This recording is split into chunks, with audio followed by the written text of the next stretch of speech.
ورحمة الله وبركاته. وعليكم السلام. الحمد لله والصلاة والسلام على رسول الله وبعد. فقد قال الله سبحانه وتعالى في كلامه المجيد وفرقانه الحميد: أعوذ بالله من الشيطان الرجيم، بسم الله الرحمن الرحيم. ولا تكونوا كالذين تفرقوا من بعد ما جاءهم البينات. وقال رسول الله صلى الله عليه وسلم: اتبعوا السواد الأعظم أو كما قال عليه الصلاة والسلام. বাংলাদেশ জামাত ইসলামী ঢাকা মহানগর কর্তৃক আয়োজিত আজকে মত বিনিময় সভা মোহতারাম মুআজ্জাজ সম্মানিত সভাপতি, প্রধান অতিথি, বিশেষ অতিথি, সঞ্চালক, অতিথিবৃন্দ এবং যারা অভ্যাগত, আমরা আল্লাহ পাকের শুকরিয়া আদায় করছি যিনি আমাদেরকে আজকে একটি মহতী অনুষ্ঠানে আসার বসার তৌফিক এনায়েত করেছেন।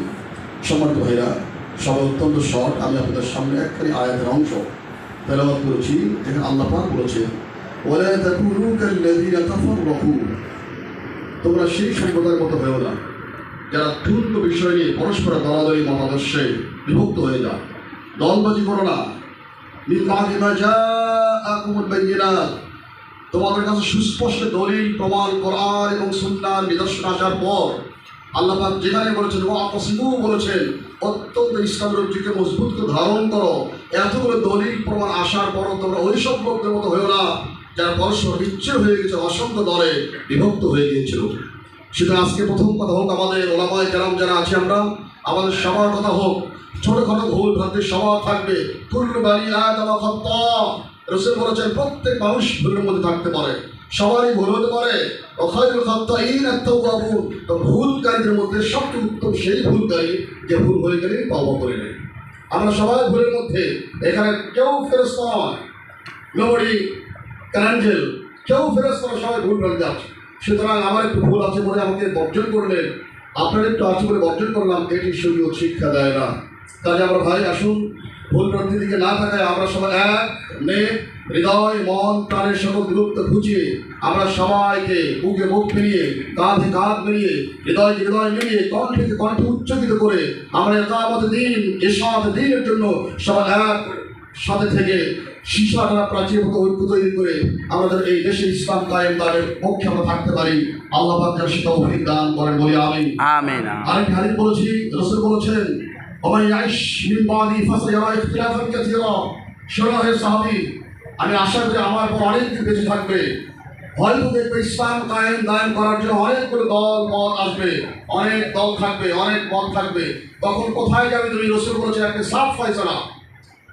রাসূল বলেছেন অনেক দল থাকলে ইত্তাবিউস সাওয়াদাল আযম ওমান শাদ্দা শুদ্দা ফিন নার, অনেকগুলো দল থাকলে তাহলে তো সবচেয়ে বড় দল যেটি, সবচেয়ে বড় দল যেটি, যেই দলের দ্বারা ইসলাম কায়েম করা সম্ভব, প্রত্যেকটি সেক্টর যাদের লোক আছে, ব্যবসা হোক, বাণিজ্য হোক, শিক্ষা প্রতিষ্ঠান, সাংবাদিকতা, ব্যাংকিং, মিডিয়া, প্রশাসন, অ্যাডমিনিস্ট্রেশন, জুডিশিয়ারি, প্রত্যেকটি ক্ষেত্রে যেই দলের লোক আছে এবং দেশকে তারা গাইড করতে পারেন, কন্ডাক্ট করতে পারেন, পরিচালনা করতে পারেন, এমন দল প্রচলিত দলের মধ্যে কোনটা সবচেয়ে বড়, সেই দলটা দেখে সবচেয়ে বড় দল যেটি সেটাকে অনুসরণ করবে। কারণ যদি না অনুসরণ করো তার সরব আমান শাদ্দা শুদ্দা ফিন নার, যে ব্যক্তি একাই গিয়ে নিজেকে অনেক বড় মনে করে একটা দল বানায় নিজের চেয়ারম্যান হয়ে গেল, রাসূল বলছেন যে একা একা চলার পথ অবলম্বন করলো শুদ্দা ফিন নার, সে অবশ্যই জাহান্নামে নিক্ষিপ্ত হবে। সুতরাং ভাইরা আমার, এই কোরআন কারীমের আয়াত অংশটুকু হাদিসটুকু আমাদের কি বোঝায়? এই বাংলাদেশে বর্তমানে ইসলামের অনেক দল আছে, সবচেয়ে বড় দল কোনটি সেইটি জানার মতো ঘেরু এবং মগজ আমাদের থাকা উচিত। আল্লাহ পাক আমাদের সবাইকে সঠিক সময়ে, মক্ষম সময়ে যারা সিদ্ধান্ত ভুল না করি, একটি সঠিক সিদ্ধান্ত, এই স্পেসিফিক টাইম, সেফ টাইম, সময় মতো 1 অসময়ের 10 সমান, এটি time, it is the high time to take good decision. সবচেয়ে উত্তম সময় একটি সুন্দর ডিসিশন গ্রহণ করার জন্য আল্লাহ পাক আমাদের সে সুযোগ দান করেছেন। ওলামায়ে কেরামদের ভুল করি, যদি ভুল করি তাহলে এর খেসারত আমাদেরকেই দিতে হবে, যা ইতিপূর্বে আমরা আলোচনা শুনেছি। আল্লাহ পাক আমাদের সবাইকে ইকামত দ্বীনের জন্য প্রত্যেকের স্ব অবস্থান থেকে যেন আমরা কাঙ্ক্ষিত ভূমিকা আমরা রাখতে পারি। আল্লাহ পাক আমাদের সবাইকে দয়া করে মেহেরবানি করে যেন সে তৌফিক নসিব করে। আমিন সুম্মা আমিন। ওয়া আখিরু দাওয়ানা আলহামদুলিল্লাহি রাব্বিল আলামিন। ওয়াসসালামু আলাইকুম ওয়া রাহমাতুল্লাহি ওয়া বারাকাতুহু।